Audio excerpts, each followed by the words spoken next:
नमस्कार मित्रों, good evening. Good evening आप सभी लोगों को शुभ संध्या। आप जितने लोग भी जुड़ रहे हैं हमारे इस जो है क्लास में, सभी लोगों को गुड इवनिंग, शुभ संध्या। सभी लोगों को गुड इवनिंग, गुड इवनिंग। सभी लोगों को शुभ संध्या। आप सभी लोगों को मित्रों, आज की हमारी जो ये क्लास है, इसके पहले भी हमने स्थापत्य कला और मूर्तिकला से संबंधित जो है आपको प्रश्न करवाए हैं। उसके आगे के जो क्वेश्चन है, आज उस क्वेश्चनों को हमने लिया है।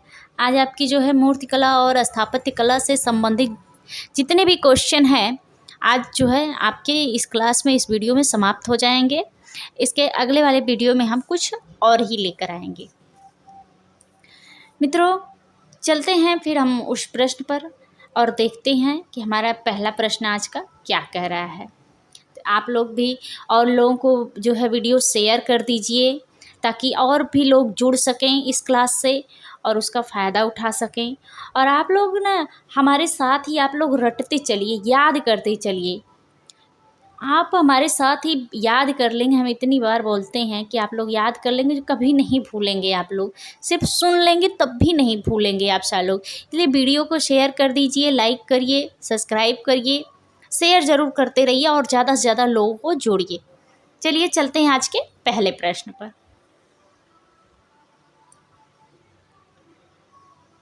आज का पहला प्रश्न है, शाहजहानाबाद नगर किसने बसाया था? बताइएगा, जवाब जरूर दीजिएगा। शाहजहानाबाद नगर किसने बसाया था? बाबर ने, अकबर ने, जहांगीर ने, शाहजहां ने। शाहजहानाबाद नगर, इसके नाम से ही आप जान गए होंगे कि यह नगर किसने बसाया था। यह नगर शाहजहां ने बसाया था, शाहजहां ने। यहाँ पे आपका कौन सा ऑप्शन सही हो जाएगा? जो है चौथा ऑप्शन सही हो जाएगा, शाहजहां ने। अगला प्रश्न है, अगला प्रश्न में पहले देख लीजिए। कुषाण काल के दौरान पल्लवित पुष्पित बौद्ध स्थल हैं। जो कुषाण काल के दौरान के स्थल हैं वह कौन कौन से हैं? कुषाण काल की बात की जा रही है। आप देखेंगे कुषाण काल में देखेंगे तो आपका जो है ये मथुरा है, कंकाली टीला कुषाण काल का। और जो है आपका और क्या है, संघोल है कुषाण काल का। और पेशावर पाकिस्तान में जो है यह कुषाण काल का। भरहुत नहीं है कुषाण काल का। तो आपका आप ढूंढेंगे क्या? ए, सी और डी। ए, सी और डी जिस ऑप्शन में होगा वो सही हो जाएगा। चलिए देखते हैं कौन सा ऑप्शन सही होता है आपका। ए, सी और डी। ऑप्शन नंबर आपका देखिए यहाँ पे तीसरा सही है। ए, सी और डी, ग है आपका सही। ए, सी और डी, ए, सी और डी। चलिए अगला प्रश्न देखते हैं। जवाब आप लोग देते रहिए, किसका कितना सही हुआ ये भी बताया करिए आप सारे लोग कमेंट बॉक्स में कमेंट करके। और जो है जवाब आप लोग यहाँ पे जो है देते रहिए। चलिए देखते हैं। निम्नांकित स्मारकों के सही कालक्रम की पहचान करें। स्मारकों के कालक्रम की पहचान, यहाँ देखिए अलाई दरवाज़ा है, ताजमहल है, गोल गुम्बज है, हुमायूं का मकबरा है। यहाँ पे देखेंगे सबसे पुराने में देखेंगे आप तो सबसे पुराना कौन है, सबसे पहले कौन बनवाया गया? तो सबसे पुराने में आप देखेंगे अलाई दरवाज़ा। यह जो है आप देखेंगे दिल्ली सल्तनत के समय का है। अलाई दरवाज़ा अलाउद्दीन खिलजी ने बनवाया था 1311 ईस्वी में। 1311 ईस्वी में जो है अलाउद्दीन खिलजी ने बनवाया था। और सारे उसके बाद के लग रहे हैं। तो पहले हम ऑप्शन में क्या ढूंढेंगे? ए ढूंढेंगे। तो आपके देखेंगे ऑप्शन में ए ढूंढेंगे तो पहले नंबर पर देखिए ये भी कट गया और आपका ये भी कट गया। अब इन दोनों में से ये पहले में है। इन दोनों में से कंफ्यूज है अभी कि कौन सा सही होगा। फिर दूसरे स्थान पे ढूंढते हैं कि उसके बालाई दरवाजे के बाद का क्या होगा। उसके बाद आपका आता है, आप ऑप्शन देख के ही जान जाएंगे, हुमायूं का मकबरा। हुमायूं का मकबरा, हुमायूं का मकबरा जो है आप देखेंगे तो 1562 ईस्वी में बनवाया गया था। हुमायूं का मकबरा 1562। उसके बाद की ये दोनों 1600 ईस्वी के हैं। तो उसके बाद ए और डी ढूंढेंगे, ए और डी। चलिए ग कट गया, आपका ऑप्शन नंबर चौथा सही हो जाएगा, A D B C. A D B C हमारा सही, ए डी बी सी ये होगा। उसके बाद आपके देखेंगे ताजमहल है, उसके बाद गोल गुम्बज है। ताजमहल जो है 1628 से 1658 ईस्वी के मध्य में बनाया गया है। और ये जो गोल गुम्बज है वो उसके बाद का है, कर्नाटक में है ये गोल गुम्बज। आदिल शाह का मकबरा है यह, मोहम्मद आदिल शाह का मकबरा है। चलिए अगला प्रश्न देखते हैं। धमेक स्तूप का वर्तमान स्वरूप किस युग के स्थापत्य का उत्कृष्ट नमूना है? धमेक स्तूप, जो धमेक स्तूप है वह जो है आपकी जो है वाराणसी में है धमेक स्तूप, और जो है वह किस युग के स्थापत्य का उत्कृष्ट नमूना है? आप देखेंगे तो उसे गुप्त माना जाता है, गुप्त काल। चलिए अगला देखते हैं। बौद्ध वास्तुकला में विहार बौद्ध भिक्षुओं के लिए थी। देखिए, रहने की जगह थी, पूजा की जगह थी, ज्ञान संग्रह की जगह थी, खाद्य सामग्री संग्रह के लिए जगह थी।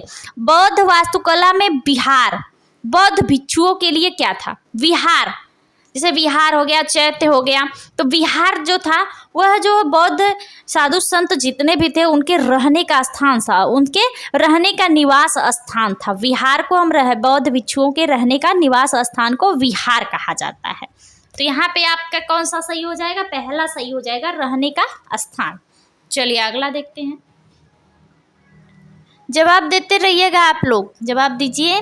गांधार शैली विकसित हुई, बताइएगा, यूनानी व भारतीय शैली से, ईरानी व यूनानी शैली से, जैन व राजस्थानी शैली से, यूनानी व बंगाल शैली से। बताइए गांधार शैली किन दो शैलियों को मिलाकर विकसित हुई थी? किन दो शैलियों को मिलाकर विकसित हुई? गांधार शैली यूनानी और भारतीय शैली को मिलाकर विकसित हुई थी। यूनानी और भारतीय शैली को, पहला आपका सही हो जाएगा यूनानी और भारतीय शैली को। चलिए अगला देखते हैं। सारनाथ के अशोक स्तंभ में सिंहों की क्या मुद्रा है? बताइएगा, सारनाथ के अशोक स्तंभ में सिंहों की मुद्रा क्या है? खड़ा हुआ है, बैठा हुआ है, पीछे के पैरों पर बैठा हुआ, दहाड़ता हुआ। सारनाथ के अशोक स्तंभ में सिंहों की जो मुद्रा है वह है खड़ा हुआ। चलिए अगला देखते हैं।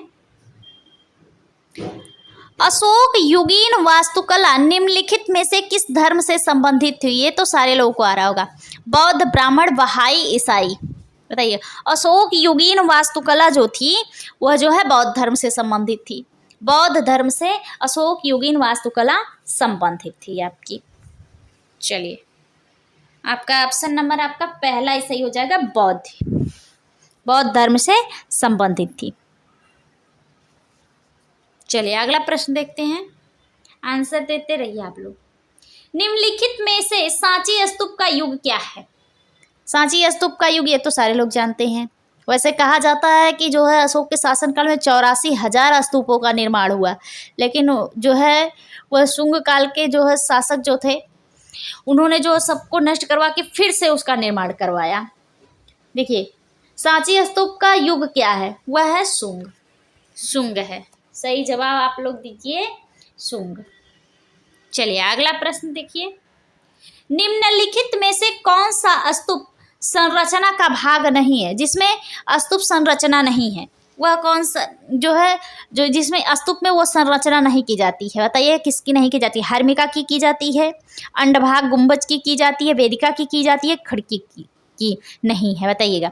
हर्मिका की रहती है, अंडभाग गुंबज की रहती है, और किसकी? वेदिका की भी रहती है। खिड़की नहीं होती है, उसमें खिड़की नहीं होती है, तो यहाँ पर नहीं पूछा गया है, तो ऑप्शन नंबर आपका तीसरा सही हो जाएगा, खिड़की नहीं होती है। चलिए अगला देखते हैं प्रश्न। गांधार की परवर्ती मूर्तिकला निम्नलिखित में से किस शैली में हुई है? जो गांधार की परवर्ती मूर्तिकला है वह किस शैली में हुई? बताइएगा। मौर्य शैली में हुई है, भारतीय एवं रोमन शैली में हुई है, कि रोमनेस शैली में अकेले हुई है, शुंग शैली में हुई है? बताइएगा। गांधार की परवर्ती मूर्तिकला वह भारतीय और रोमन शैली दोनों को मिलाकर जो है यह शैली विकसित हुई, भारतीय और रोमन शैली। चलिए आपका ऑप्शन नंबर कौन सा सही हो जाएगा? जो है दूसरा सही हो जाएगा, भारतीय और रोमन शैली। अगला देखते हैं प्रश्न क्या कह रहा है हमारा प्रश्न। जवाब आप लोग देते रहिए और वीडियो को शेयर कर दीजिए ताकि ज़्यादा से ज़्यादा लोग जुड़ सकें, हमें कहना ना पड़े, आप लोग कर दिया करिए। तक्षशिला से प्राप्त बोधिसत्व की मुखाकृति प्रतिमा निम्नलिखित में से किस शैली में निर्मित है? बताइए, तक्षशिला से प्राप्त बोधिसत्व की मुखाकृति जो प्रतिमा है वह किस शैली में निर्मित की गई थी? गांधार शैली में, गुप्त शैली में, पाल शैली में, चोल शैली में। ये चारों ऑप्शनों में से आपका कौन सा ऑप्शन सही हो जाएगा? तक्षशिला से जो प्राप्त बोधिसत्व की मुखाकृति थी वह जो है किस शैली में निर्मित थी? वह आपके गांधार शैली में निर्मित थी। गांधार शैली में, गांधार शैली में निर्मित थी। चलिए अगला प्रश्न देखते हैं।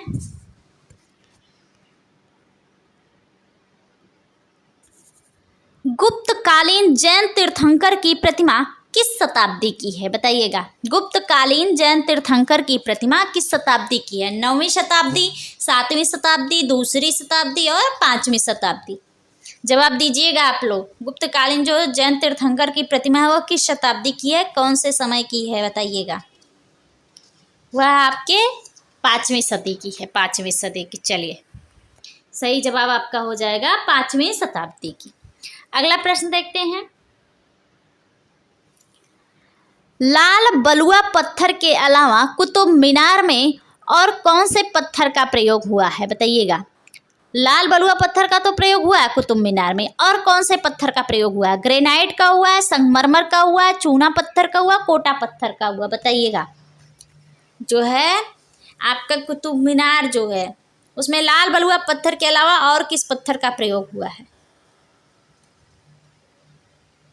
बताइएगा। कौन सा? हाँ, संगमरमर का हुआ है, संगमरमर का। चलिए अगला प्रश्न देखते हैं। कांस्य में मुख्य धातु क्या है? कांस्य में मुख्य धातु क्या है? टीन है, स्टील है, तांबा है, एल्यूमिनियम है? कांस्य में मुख्य धातु क्या है आपकी? कांस्य में मुख्य धातु, ये तो सारे लोग को आ रहा होगा, तांबा है। बिल्कुल सही, तांबा है आपका। चलिए अगला देखते हैं। कांस्य क्या है? कांस्य क्या है? धातु है, मिश्र धातु है, पत्थर है, कांच है। अब ये ऊपर आपने देखा कांस्य में मुख्य धातु क्या है? तांबा है। ये दो धातुओं को मिलाकर जो है बनी है, तो यह मिश्र धातु हो गई, मिश्र धातु हो गई। चलिए आपका दूसरा सही हो जाएगा, मिश्र धातु हो गई। चलिए अगला देखते हैं। भारत में चोल कालीन कांस्य मूर्तिकला को ढालने की प्रक्रिया कौन सी है? भारत में चोल कालीन कांस्य मूर्तिकला को ढालने की प्रक्रिया कौन सी है? सेरा शैल है, सैंड कास्टिंग है, ढोकरा कास्टिंग है, लास्ट वैक्स प्रोसेस है? बताइएगा। जो चोल कालीन थी वो, हाँ आपका जो सही हो जाएगा last wax process, last wax process. चलिए चौथा सही हो जाएगा लास्ट वैक्स प्रोसेस। चलिए अगला देखते हैं। मंदिर निर्माण की गतिविधि भारत में किस राजवंश के समय शुरू हुई? मौर्य, कुषाण, गुप्त, शुंग, गुप्त? बताइएगा। मंदिर निर्माण, ये तो सारे लोगों को आ रहा होगा। मंदिर निर्माण, मंदिर निर्माण की गतिविधि भारत में किस राजवंश के समय शुरू हुई और स्वर्णकाल भी रहा उन्हीं के समय में? गुप्त जी, बिल्कुल सही, गुप्त राजवंश सही हो जाएगा आपका जो चौथा, गुप्त राजवंश। चलिए अगला देखते हैं प्रश्न। गंगा अवतरण मूर्तिकला किस काल की देन है? यह तो हमने जब से हम ये मूर्तिकला और स्थापत्य कला की क्लास शुरू किए हैं तब से हम गंगा अवतरण मूर्तिकला कई बार आया है। गंगा अवतरण मूर्तिकला ये कई बार आया है, दक्षिण भारत की कला है यह। और पल्लव ने जो है पल्लव ने इसका निर्माण करवाया था, पल्लव ने इसका निर्माण करवाया था। इसको तो आपको आँख मूंद के भी लगा देंगे। चलिए अगला देखते हैं। त्रिमूर्ति मूर्तिकला किसके रूप को दर्शाता है? त्रिमूर्ति मूर्तिकला किसके रूप को दर्शाता है? शिव के, बिल्कुल सही, शिव के। चलिए अगला देखते हैं। एलिफेंटा है, बताइएगा। एलिफेंटा गुफा वास्तुकला है, मंदिर वास्तुकला है, स्तूप वास्तुकला है, किले की वास्तुकला है। एलिफेंटा गुफा है आपकी गुफा वास्तुकला, गुफा वास्तुकला। ऑप्शन नंबर आपका पहला सही हो जाएगा, गुफा वास्तुकला। चलिए अगला देखते हैं।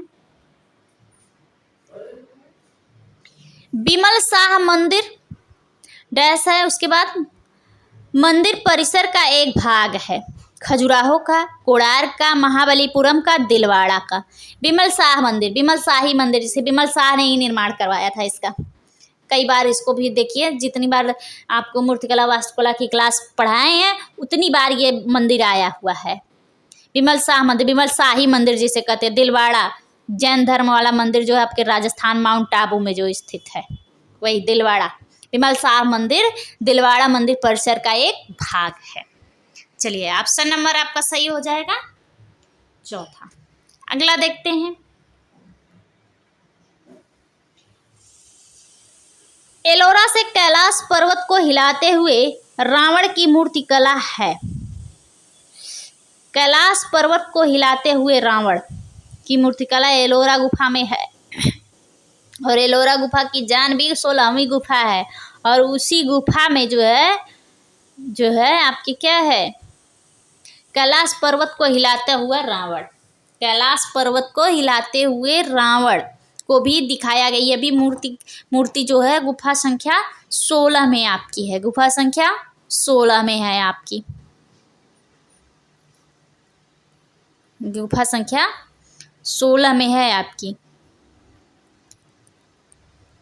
रावण की खाई तो वो तो 14वीं गुफा है, ये दूसरा है कैलाश पर्वत को हिलाते रावण। ये मूर्तिकला या गुफा संख्या 16 में है आपकी, गुफा संख्या 16 में। सही ऑप्शन आपका हो जाएगा। चलिए अगला देखते हैं। माउंट आबू से मातृ एवं शिशु मूर्तिकला किस पत्थर में बनी है? बलुआ पत्थर में, संगमरमर में, ग्रेनाइट में, शिस्ट में। बताइएगा बताइएगा भला। हाँ, संगमरमर में, संगमरमर में। चलिए पहले आपका दूसरा सही हो जाएगा, संगमरमर में, संगमरमर में। अगला देखते हैं। ताजमहल के निर्माण का कार्य किस वर्ष में शुरू हुआ था? ताजमहल के निर्माण का कार्य किस वर्ष में शुरू हुआ था? ताजमहल के निर्माण कार्य जो है वह जो है 1632 में, कहीं कहीं 28 पे दिया रहता है, 1632 वैसे है, 1628 पे दिया रहता है, 1632 है। तीसरा आपका सही हो जाएगा 1632। चलिए अगला देखते हैं। ताजमहल के निर्माण में कितने वर्ष लगे और कितने विशेषज्ञ कामगारों ने काम किया था? ताजमहल के निर्माण में कितने वर्ष लगे और कितने विशेषज्ञ कामगारों ने काम किया था? 20 वर्ष लगे और जो है क्या 20,000 लोगों ने काम किया था। 20 वर्ष लगे और 20,000 लोगों ने काम किया था। चलिए पहला आपका सही हो जाएगा। अगला देखते हैं। गोल गुम्बज का मकबरा है, अभी हमने आपको बताया, गोल गुम्बज का जो मकबरा है वो मोहम्मद आदिल शाह का मकबरा है, मोहम्मद आदिल शाह का मकबरा है। और कहाँ स्थित है? कहाँ स्थित है आपका गोल गुम्बज का मकबरा? ये बता दीजिए कहाँ स्थित है। कर्नाटक में, और 1656 ईस्वी में इसका निर्माण हुआ था, 1656 ईस्वी में। चलिए मोहम्मद आदिल शाह का मकबरा है और यह कहाँ पर है? कर्नाटक में, और 1656 में इसका निर्माण हुआ था। 1656 है भाई, 1656 में इसका निर्माण हुआ था और कर्नाटक में स्थित है। मोहम्मद आदिल शाह का मकबरा है गोल गुम्बज। चलिए अगला देखते हैं। मौर्यकालीन चौरी धारणी की मूर्ति निम्नलिखित में से किस माध्यम में निर्मित है? जो चौरी धारणी की मूर्ति है वह जो है बलुआ पत्थर में निर्मित है, बलुआ पत्थर में निर्मित है। चलिए बलुआ पत्थर में निर्मित है, आपका पहला सही हो जाएगा बलुआ पत्थर में। चलिए अगला प्रश्न देखते हैं। अगला प्रश्न है, चावर धारणी यक्षिणी मूर्तिकला रखी गई है। चावर धारणी यक्षिणी मूर्तिकला कहाँ रखी गई है? राष्ट्रीय संग्रहालय, इलाहाबाद संग्रहालय, बिहार संग्रहालय, पटना संग्रहालय। चावरधाड़ी अच्छी मूर्तिकला जो है वह बिहार संग्रहालय में। सही जवाब आपका हो जाएगा बिहार संग्रहालय। चलिए अगला देखते हैं। मौर्य काल में बौद्ध धर्म का सर्वाधिक प्रचार का माध्यम निम्नलिखित में से क्या था? इसमें से क्या था भाई? स्तंभ था, चित्रकला थी, बर्तन कला थी, व्यावसायिक कला थी। ये तो अंधा भी कोई देख मार देगा इसका जवाब। मौर्य काल में बौद्ध धर्म का प्रचार सबसे ज्यादा स्तंभों से किया गया। चलिए पहला सही हो जाएगा स्तंभों से। अगला प्रश्न देखिए, जवाब दीजिए आप लोग, वीडियो को शेयर करते रहिए। देखिए, अशोक कालिंग सिंह स्तंभ शीर्षक की वृत्ताकार चौकी पर निम्नलिखित में से किस पशु की आकृति नहीं उत्कीर्ण है? हाथी, अश्व, गाय, वृषभ। तो गाय का जो है उसमें आप देखेंगे अशोक नहीं, ये तो वहाँ की बात करने लगे। गाय का नहीं है इसमें, वैसे जो है गाय का नहीं है, हड़प्पा में गाय का जो है नहीं मिलता है। चलिए गाय का नहीं है तो यह आपका सही हो जाएगा। अगला प्रश्न देखते हैं। मथुरा कला परंपरा निम्नलिखित में से किस मूर्तिकला शैली से संबंधित है? मथुरा कला परंपरा निम्नलिखित में से किस मूर्तिकला से संबंधित बताइएगा? प्रागैतिहासिक, ये तो नहीं है। सिंधु मूर्तिकला, ये भी नहीं आप लोग कहेंगे है। मौर्य और गुप्त में कंफ्यूजन है। मौर्य की तो है नहीं और गुप्त मूर्तिकला है। गुप्त मूर्तिकला है आपका। ये कौन सा आपका ऑप्शन नंबर चौथा सही हो जाएगा, गुप्त मूर्तिकला। चलिए अगला प्रश्न देखते हैं। छठी शताब्दी के मंदिरों में होते हैं डॉट डॉट डॉट। देखिए, छठी शताब्दी के मंदिरों में शिखर होते हैं, गुंबद होते हैं, समतल छत होते हैं, विमान होते हैं। बताइएगा छठी सती के मंदिरों में क्या होते हैं? समतल छत होते हैं। चलिए अगला देखिए। भारत में कितने प्रकार की मंदिर वास्तुकला है? भारत में कितने प्रकार की मंदिर वास्तुकला है? ये तो सारे लोगों को आ रहा होगा। 1, 3, 6, 7। कितने प्रकार की? 3। कौन कौन सी? नागर शैली, वेसर शैली और द्रविड़ शैली।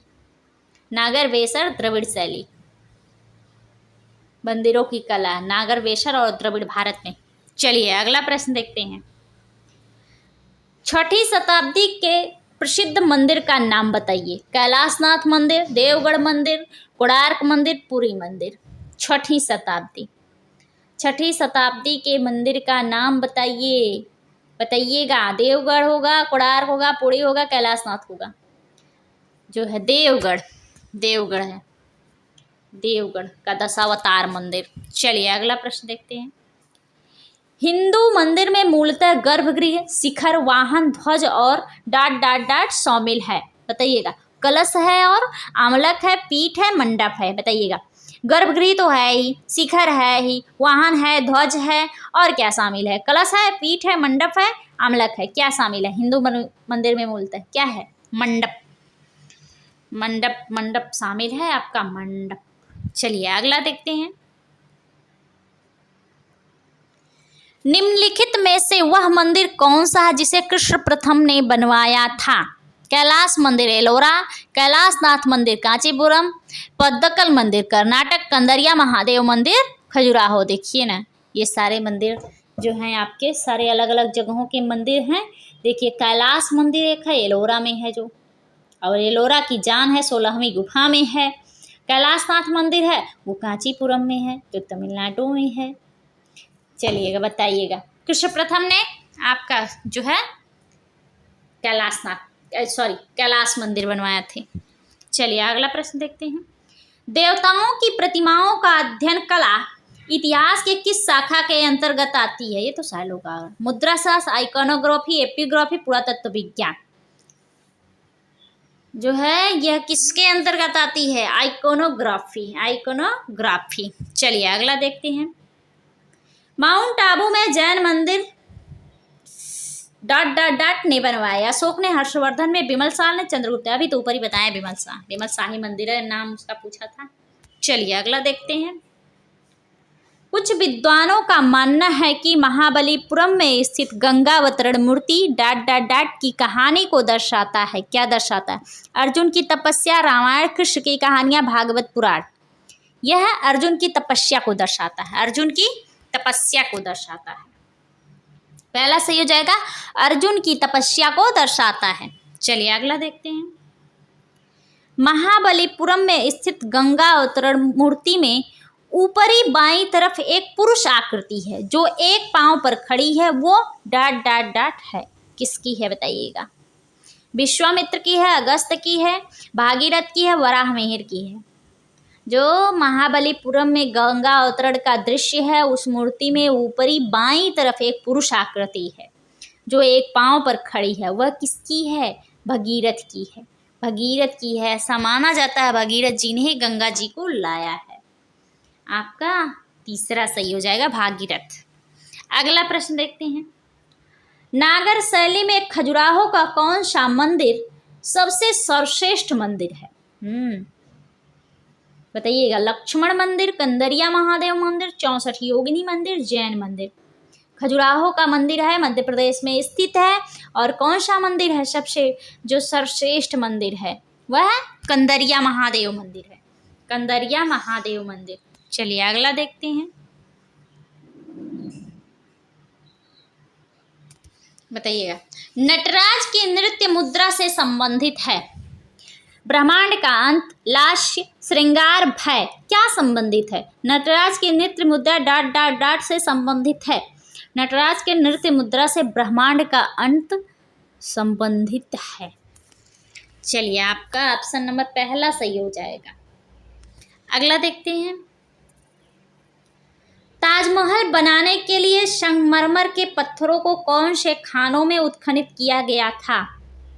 बताइएगा। मध्य प्रदेश की संगमरमर की खदानें, राजस्थान की मकराना की खदानें, गुजरात की संगमरमर की खदानें कि हरियाणा की खदानें। ताजमहल बनाने के लिए कौन सी खदान को उत्खनित किया गया था? वह राजस्थान की मकराना की खदानें थी। राजस्थान की मकराना की खदानें थी। दूसरा सही हो जाएगा। चलिए अगला देखते हैं।